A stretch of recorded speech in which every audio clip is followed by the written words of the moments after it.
você sobre o grito da alma. Esse é o nosso tema aqui hoje, o grito da alma. Você sabe que existe um quadro famoso, e vai ser a capa dessa mensagem, a capa aí que fica no Instagram, de um pintor, se não me engano, norueguês, chamado Munch, Edvard Munch, que é aquele Grito. Vocês conhecem aquele quadro, o Grito? E aí é um cara assim gritando, uma coisa meio disforme, porque nesse quadro o Munch ele quer assim exteriorizar a agonia humana, sabe? E aí eu fiquei pensando nesse quadro, porque eu acho que esse quadro tem tudo a ver com o grito, né? Com o grito da alma. Qual é a forma verbal do grito da alma que eu e você, que a gente conhece? A palavra clamor é o que simboliza o grito da alma. Vou pedir a Tamara só para ligar aquela caixa ali, por favor, Tamara. As características de um clamor ou de um grito da alma em forma de clamor é a seguinte: súplica é quando a gente implora, é gritar, é falar em voz alta. Deixa eu te dar um exemplo para você entender melhor. Pensa na pessoa que você mais tem afinidade, ou a pessoa que você mais ama nesse mundo. E se essa pessoa, né, fosse agora condenada à morte e fuzilada num paredão, assim, sabe, fuzilada. E aí você pudesse pedir por essa pessoa. Qual seria a sua forma de pedir? Você escreveria uma carta? Você mandaria uma mensagem de texto? Ou você diria: prezado senhor executor, por favor, não execute essa pessoa? Ou você chegaria lá gritando, aos berros, aos prantos, se colocando talvez em frente das balas? Qual seria a maneira que você chegaria lá? Isso é o clamor. E para quem clama, o que importa é a resposta. Porque o clamor não é simplesmente uma pergunta, como se eu perguntasse para Thalita, que dia é hoje? Essa resposta não me faz falta. Mas o clamor, a resposta de um clamor faz toda a diferença, porque faz falta. E como funciona isso com Deus? Primeiro, a gente grita, a gente clama, a gente grita a alma, não com Deus, como se Deus fosse o culpado, mas a gente clama, a gente grita para Deus. Sabe por quê? Porque o clamor é também uma oração, mas a grande diferença é que a gente não faz isso culpando Deus, mas a gente faz isso porque Deus conhece a nossa alma e Deus sabe que às vezes eu e você clamamos. Deus sabe que eu e você precisamos às vezes gritar. O que eu vim falar com você hoje é que Deus escuta o seu clamor. Deus responde o seu clamor. Deus responde o grito da sua alma. É por isso que eu acho que esse título é o melhor título que eu poderia ter dado para essa mensagem. O grito da alma. E aí, indo direto já ao ponto, eu queria ler com você alguns trechos de um salmo que fala sobre alguns momentos onde algumas pessoas clamaram a Deus. Mas antes de ler com você, a gente pode fazer mais uma oração? Senhor meu Deus, Pai, muito obrigado pela oportunidade de a gente estar aqui hoje juntos, falando e pensando a respeito da Bíblia. O que eu peço, Pai, é que o Teu Espírito tome conta das pessoas agora. E, Pai, que a Sua palavra penetre nos corações. Em nome de Jesus. Em nome de Jesus. Amém. Eu quero ler com você o Salmo 107. E a gente vai ler pedaços desse Salmo, lógico, porque o Salmo é bem grande. Eu não vou ler com você o Salmo inteiro. Vamos ler algumas partes apenas desse Salmo. O Salmo 107, primeiro você tem que entender assim como esse Salmo ele foi escrito. A primeira coisa é que o Salmo 107 ele divide o livro inteiro de Salmos, é o começo da quinta parte dos Salmos, certo? E a ideia e a história conta, os historiadores, as pesquisas contam, que esse salmo, muito provavelmente, ele foi cantado durante o regresso do povo de Israel do exílio na Babilônia. Então esse povo está voltando da Babilônia, esse povo está voltando, e no caminho eles estão cantando esse salmo. Entenderam? É um hino que essas pessoas estão cantando durante uma volta, durante o momento de após o momento de libertação, num caminho de volta. E como eu falei para você, eu quero dividir isso aqui em 4 partes. 4 gritos da alma, 4 tipos de gritos da alma. E talvez você esteja se encontrando em um desses hoje. O primeiro grito que nós vemos aqui é o grito da alma no deserto. O grito da alma no deserto. Versículo 2, Salmo 107, até o versículo 9. Assim digam os que o Senhor resgatou, os que livrou das mãos do adversário, e reuniu de outras terras, do Oriente e do Ocidente, do Norte e do Sul. Agora presta atenção no versículo 4. Perambularam pelo deserto e por terras áridas, sem encontrar cidade habitada. Estavam famintos e sedentos, sua vida ia se esvaindo. Na sua aflição clamaram ao Senhor, e Ele os livrou da tribulação em que se encontravam, e os conduziu por caminho seguro a uma cidade habitada. Que eles deem graças ao Senhor, pois o seu amor leal por suas maravilhas em favor dos homens, porque Ele sacia o sedento, satisfaz plenamente o faminto. Você viu o que ficou bem claro aqui nessa primeira porção do Salmo 107? Onde esses homens estavam? No deserto. Esses homens estão lembrando de uma situação do deserto. E aí eu tirei algumas palavras que são as mais importantes dessa primeira parte do Salmo 107, e as palavras importantes são terras áridas, sem encontrar cidade habitada. Então eles estão cantando sobre um povo que no passado andou por terras áridas e andou sem encontrar uma cidade habitada. E o que isso significa para mim e para você? Significa andar em sofrimento e andar sem destino. É andar em sofrimento sem destino. Mas o contraponto dessa ideia, logo nos versículos 8 e 9, é que Deus os conduziu por um caminho seguro, enquanto estavam no deserto. Veja bem, o povo estava cantando isso, eles estavam se lembrando. Provavelmente estão se lembrando de quando o povo sai da terra do Egito e vai para a terra prometida. O contraponto, então, entre pessoas que estão em sofrimento sem destino é que Deus conduziu por um caminho seguro. E é por isso que eu quero dizer para você que a pior marca do deserto é não ter destino. Não é o caminho difícil em si, mas a pior marca do deserto é não ter destino. Por quê? Porque sob o sol escaldante do deserto, o que Deus faz? E o que Deus fez para esse povo? Deus proveu a nuvem, que era a sombra. Durante a fome que esse povo passava, Deus mandava o maná. Você conhece a história? Essa história você conhece, não preciso contar para você essa história.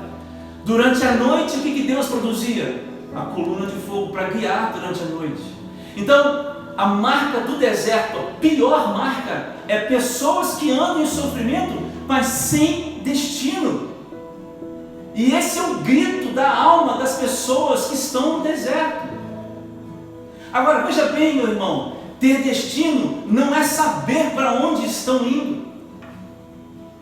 Ter destino não é saber exatamente onde você está indo. Mas ter destino é justamente saber nas mãos de quem você está e quem é que te conduz pelo caminho. Você entende?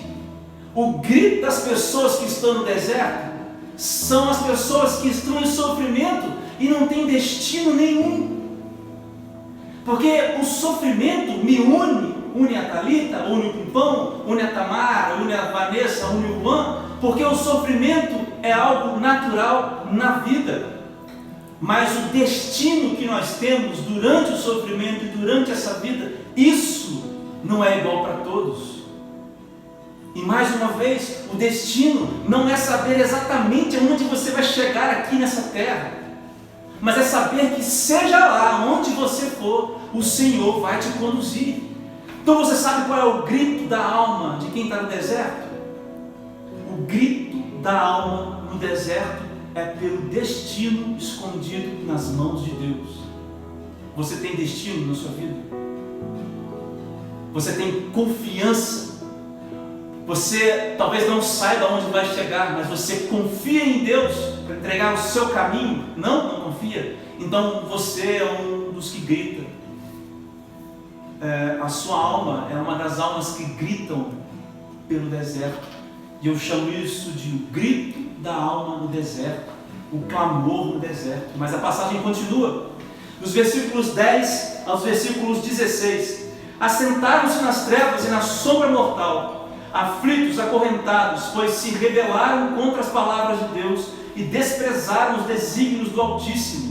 Por isso ele os sujeitou aos trabalhos pesados, eles tropeçaram e nunca houve quem os ajudasse. Na sua aflição clamaram ao Senhor e ele os salvou da tribulação em que se encontravam. Veja, o segundo grito é o grito da alma dos cansados. As palavras que a gente está tirando é trevas, sombra mortal, aflitos e acorrentados. Veja o que está dizendo: trevas, sombra mortal, aflitos e acorrentados. Isso é sobre jugo desigual, é sobre sobrepeso. Você lembra algumas semanas atrás que nós falamos sobre o trabalho mais difícil do mundo? Tem aqui nos nossos vídeos anteriores, ou se você está assistindo pelo Spotify, tem aí também no Spotify as duas partes dessa mensagem sobre descanso.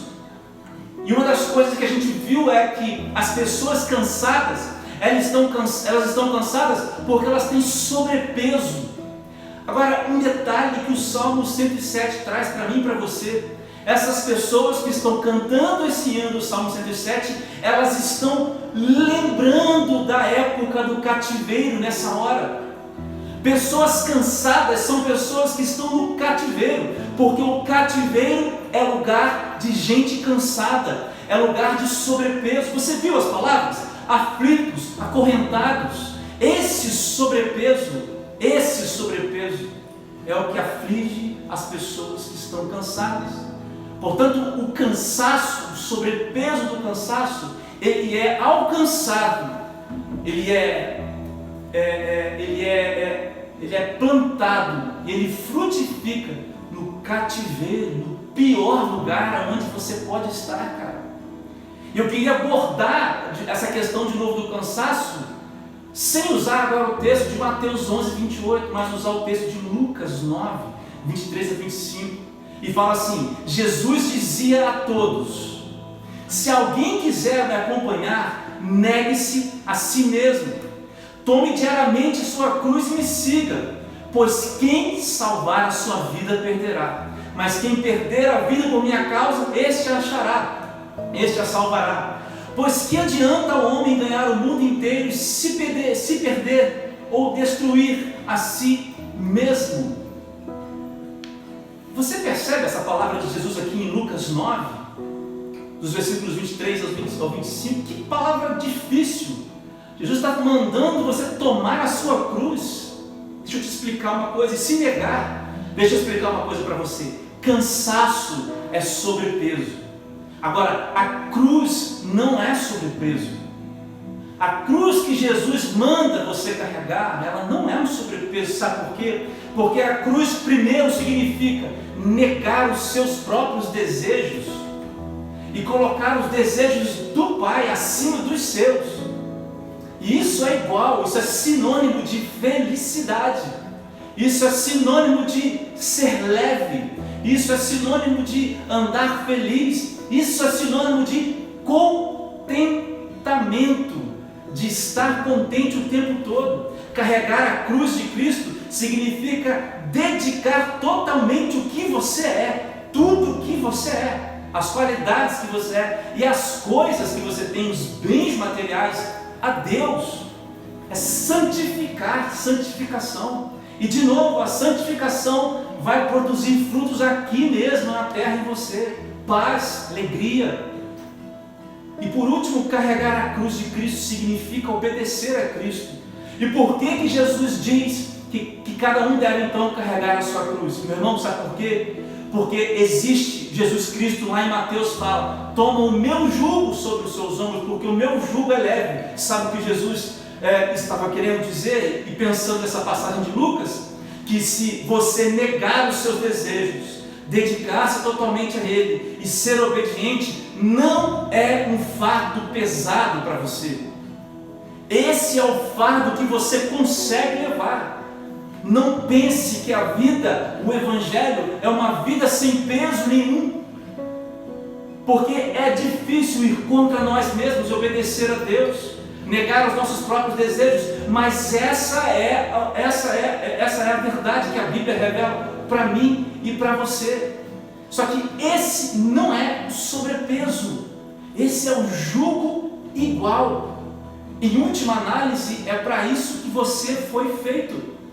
Você encontra plenitude quando você carrega a cruz de Cristo, negando a si mesmo, dedicando-se totalmente a Ele e obedecendo.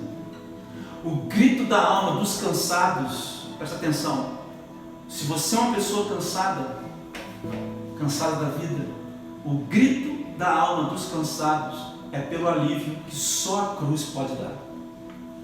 Você entendeu bem? O grito da alma dos cansados é pelo alívio que só a cruz pode dar. Apenas a cruz. Mas tem mais uma. Versículos 17 a 22 diz assim: tornaram-se tolos por causa dos seus caminhos rebeldes e sofreram por causa das suas maldades, sentiram repugnância por toda a comida e chegaram perto das portas da morte. Na sua aflição clamaram ao Senhor e Ele os salvou da tribulação em que encontravam. O terceiro grito é o grito da alma dos rebeldes. Você vê, caminhos rebeldes, repugnância por toda comida, chegaram bem perto das portas da morte. Essas palavras que a gente leu nesse texto, elas significam que pessoas estão colhendo os frutos das suas más decisões.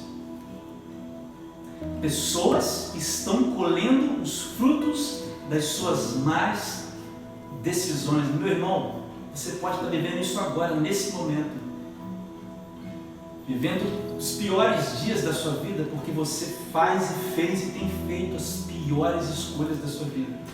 Agora, o detalhe desse texto, desse trecho, é que esses que escolheram e que colheram os piores frutos porque tomaram más decisões, eles são rebeldes, porque eles conheciam a Deus. Não eram pessoas ignorantes, não eram pessoas que não sabiam, não eram pessoas que não conheciam nada, não eram pessoas sem o conhecimento de Deus, eram pessoas que se rebelaram contra Deus. Apocalipse, capítulo 3, último livro da Bíblia, do 15 ao 19. Existe aqui uma palavra profética também para esses que atuam nesse modo de operação. E a palavra é o seguinte,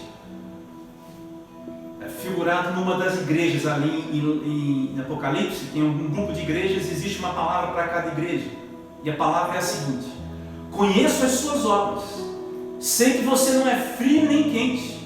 Melhor seria que você fosse frio ou quente. Assim, porque você é morno, nem frio nem quente, estou a ponto de vomitá-lo da minha boca. Você diz: estou rico, adquiri riquezas e não preciso de nada. Mas não reconhece, porém, que é miserável, digno de compaixão, pobre, cego e que está nu.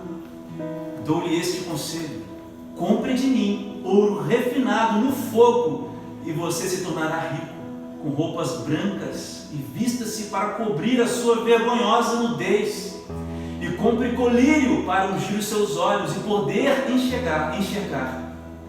Repreendo e disciplino aqueles que eu amo, por isso seja diligente e arrependa-se.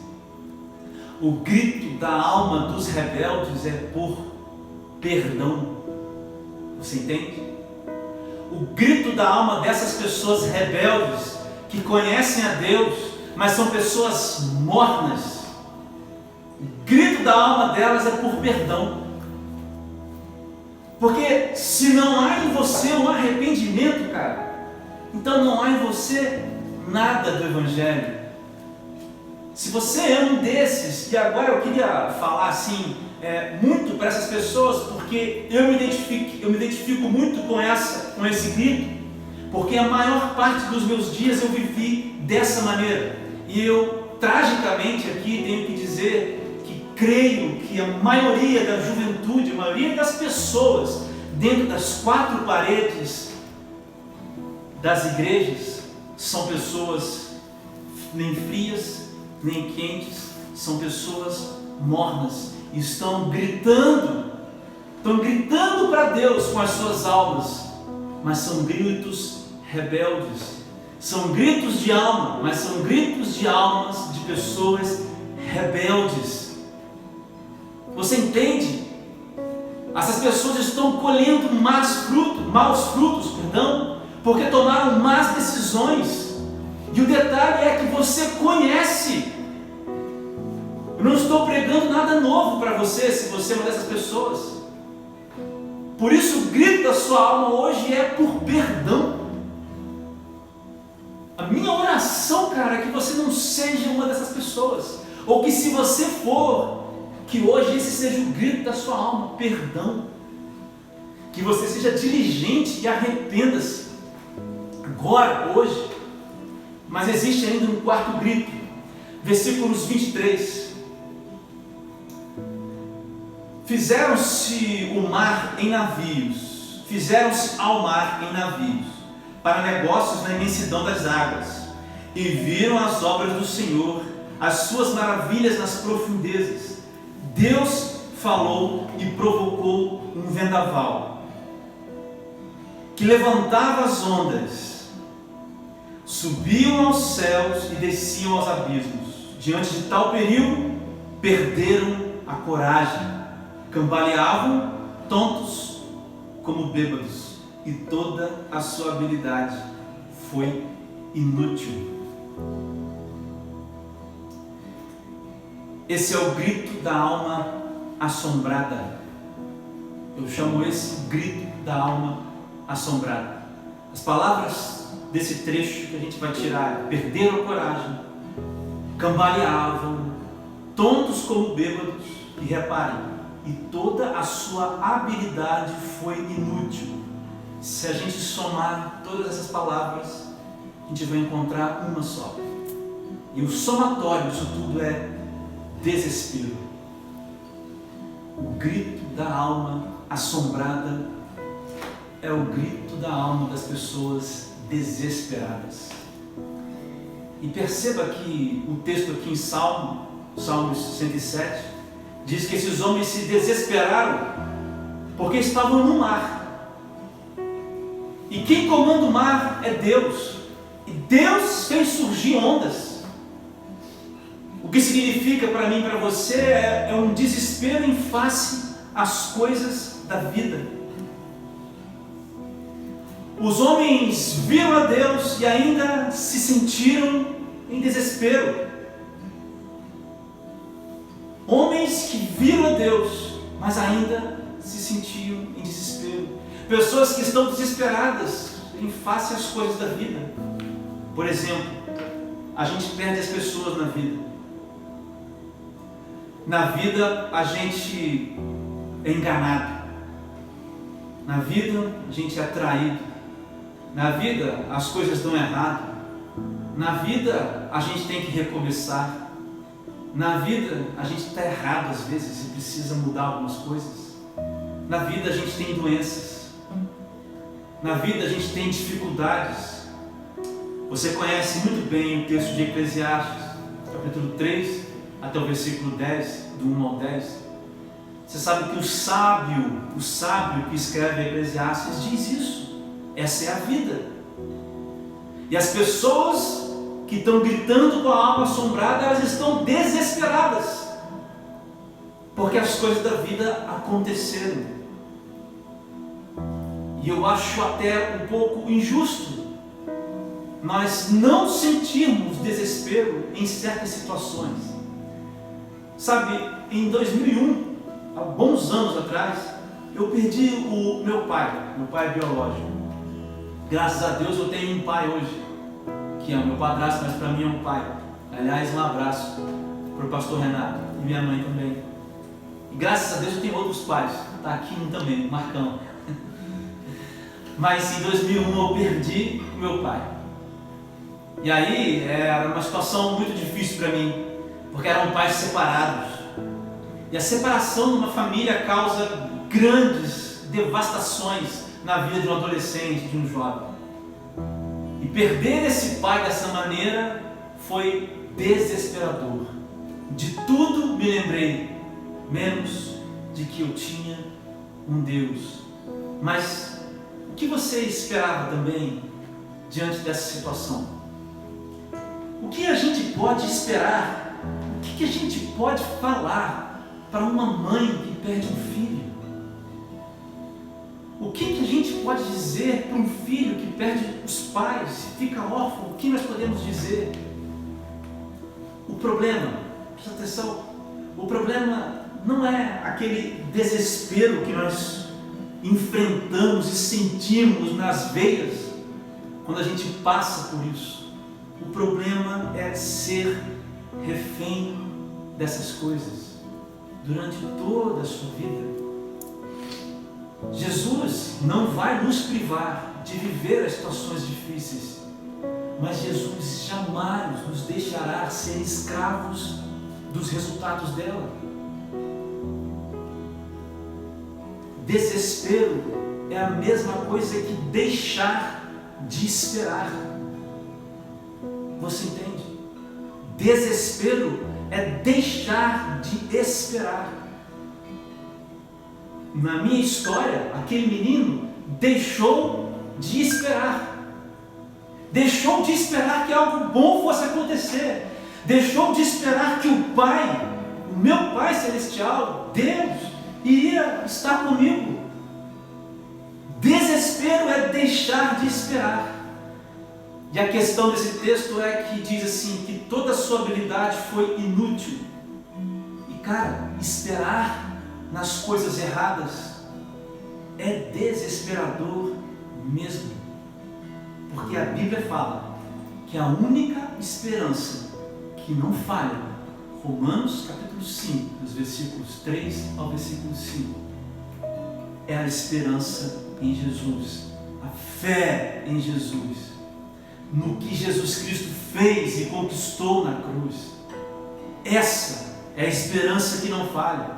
E é por isso que nós não deixamos de esperar face às coisas da vida. E é por isso que de maneira inalcançável e até inexplicável, alguém consegue se recuperar de uma tragédia, porque ela começa a esperar a única coisa que não falha. Hebreus capítulo 6, versículo 19. Nós temos essa fé como uma âncora, você sabe disso. Já preguei também sobre isso aqui. E aí eu quero ir terminando já dizendo que o que você espera tem a ver com quem ou o que você depende. Olha só o que diz João capítulo 6, versículos 66 e 69. Daquela hora em diante, muitos dos seus discípulos voltaram atrás e deixaram de segui-lo. Jesus perguntou aos 12: vocês também não querem ir? Simão Pedro lhe respondeu: Senhor, para onde iremos? Tu tens as palavras de vida eterna. Nós cremos e sabemos que és o Santo de Deus. Presta atenção, isso aqui é com Jesus. Jesus tinha dito, logo depois da multiplicação dos pães, pessoas vendo milagres, Jesus diz: olha, eu sou o pão da vida, tem que comer e tem que beber de mim. E os homens não aceitaram aquilo, acharam aquilo difícil demais. E esses homens disseram: eu vou parar de seguir você. E todo mundo foi abandonando Jesus. Então Jesus pergunta aos 12: vocês também não vão abandonar porque é difícil? E Pedro diz: não. Para quem a gente vai? Só você, Jesus, tem as palavras de vida eterna. O grito da alma assombrada é por fé. Se você precisa de fé, o seu grito é o grito da alma assombrada, porque tem a ver com o que você deixou de esperar, porque tem a ver com coisas que você espera que não são em Jesus, tem a ver com pessoas das quais você espera ações que não são, ou pessoa que não é Jesus.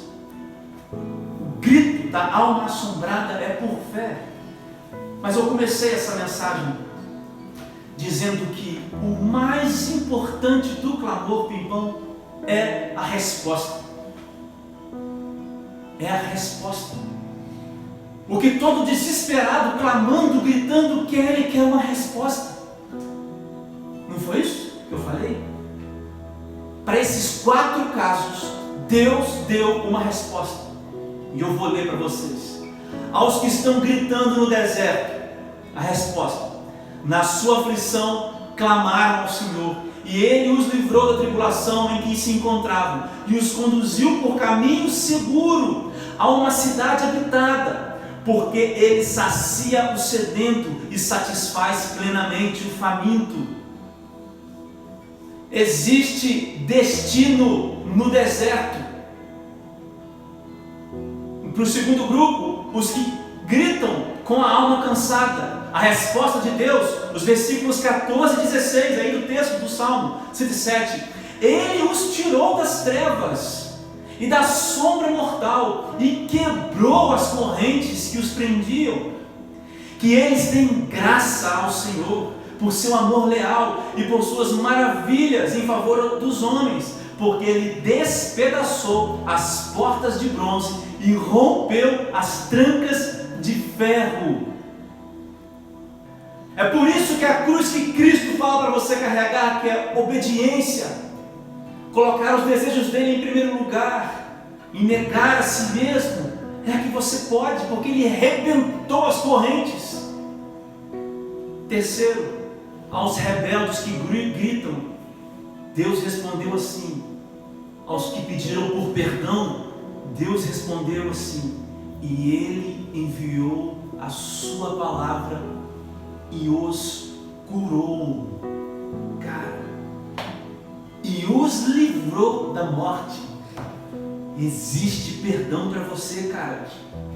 Nessa noite aqui existe perdão para você. Existe cura para você aqui hoje. Disso que te mantém morno, existe cura hoje. Porque estar morno é morte, mas existe cura para você hoje. Deus respondeu esse clamor. E por fim, aos que gritam com a alma assombrada, Deus respondeu assim, dos versículos 29 ao 30. Reduziu a tempestade a uma brisa. Olha isso aqui. Reduziu a tempestade a uma brisa e serenou as ondas.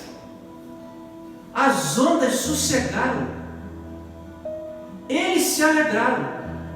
E Deus os guiou ao porto almejado. Para você que não tem fé, para você que é uma alma ou um grito assombrado da alma assombrada, você que é um desesperado, você que deixou de esperar, as ondas sossegaram, eles se alegraram e Deus os guiou ao porto almejado.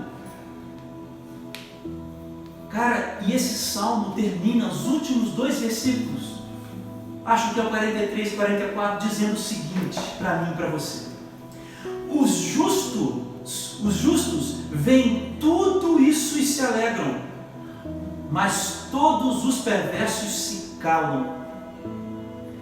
Olha só, reflitam nisso os sábios e considerem a bondade do Senhor. Cara, a palavra aqui é considerem. Considerem. A palavra é reflita nisso tudo que eu falei, a Bíblia falou para você hoje aqui, e considere a bondade do Senhor, porque o Senhor responde ao grito da sua alma. Os perversos se calam, mas os justos veem isso e se alegram. E se hoje você considerasse gritar para Deus, o que vai sair da sua alma? Eu não sei, eu não preciso saber. Mas se hoje você gritar para Deus o que você quiser gritar para Deus, o clamor que você tiver, eu sei qual é a resposta. Eu não sei qual é o seu clamor, mas eu tenho certeza de uma resposta para você hoje. Seja lá qual for o seu clamor. Eu não estou falando de pedido. Eu não estou falando de um pedido simples. Eu estou falando de clamor. O clamor é o último suspiro da alma. O clamor é a última gota de sangue que existe. O clamor é o esforço sobrenatural do mais íntimo do ser humano para provocar a sua própria existência, para continuar existindo. O clamor é o último suspiro. Eu estou falando do clamor. Eu não sei qual é o clamor que você tem hoje, mas eu tenho a resposta para o clamor da sua vida. E ele está em João capítulo 6, versículo 35. E a palavra é a seguinte: e Jesus lhes disse: eu, Jesus Cristo, sou o pão da vida. Aquele que vem a mim não terá fome. E quem crê em mim nunca terá sede. Eu não posso prometer para você que se o seu clamor é pela cura de alguém que está a ponto da morte no hospital, que isso vai acontecer. Eu não posso prometer para você que precisa de 20 mil, 30 mil, 2 mil, 500 reais, 700 reais, isso vai aparecer na sua conta amanhã. Eu não posso prometer para você que o câncer vai sumir agora. Eu não posso prometer para você que as coisas, o dia vai amanhecer com todos os problemas resolvidos amanhã, que os seus familiares vão se converter amanhã. Eu não posso prometer isso para você, mas a palavra de Deus promete para você. Jesus promete. Ele é o pão da vida. Comer desse pão e beber dessa água te faz nunca mais ter fome e nunca mais ter sede.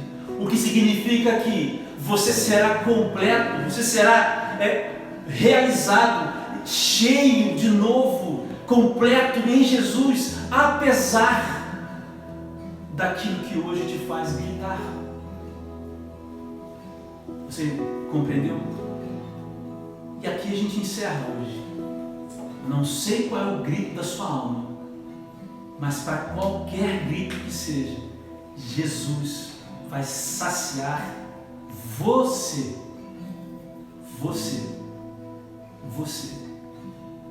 Ele pode também fazer milagres e operar milagres, mas o que Jesus está interessado, meu irmão, é em pessoas diferentes.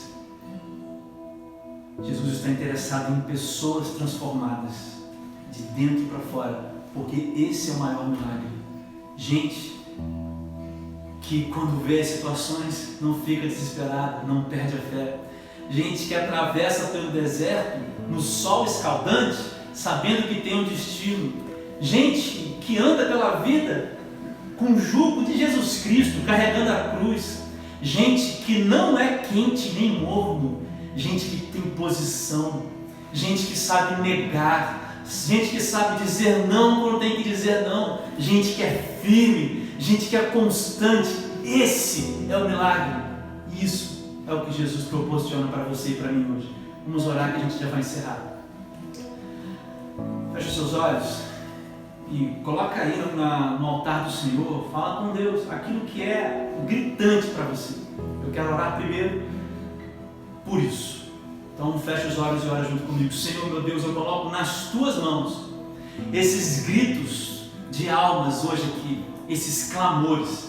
Tem gente, ó Pai, em mares complicados, tem gente em desertos sem destinos, tem rebeldes gritando por perdão, tem cansados, meu Pai, gritando por um descanso.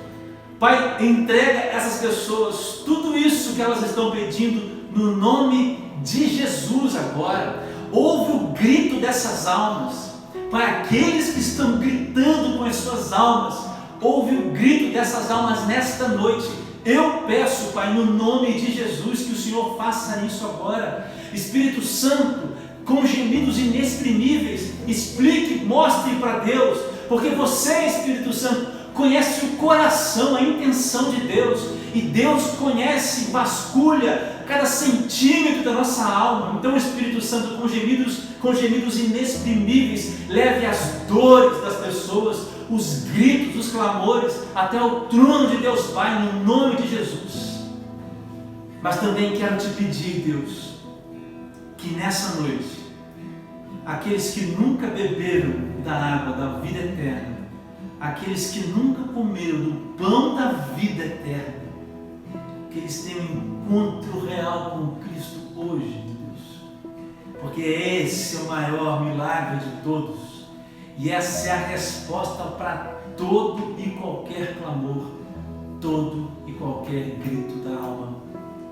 Então eu peço, Espírito Santo, que agora, de maneira sobrenatural, as pessoas sintam nas suas casas, seus corações mais acelerados, calores, arrepios, a mentalidade sendo mudada. Não sei o que você, Espírito, vai usar, mas usa agora, fala com essas pessoas, manifeste-se nessas pessoas, as transforme, entrega a elas o pão e a água da vida eterna. No nome de Jesus é que eu oro. Amém.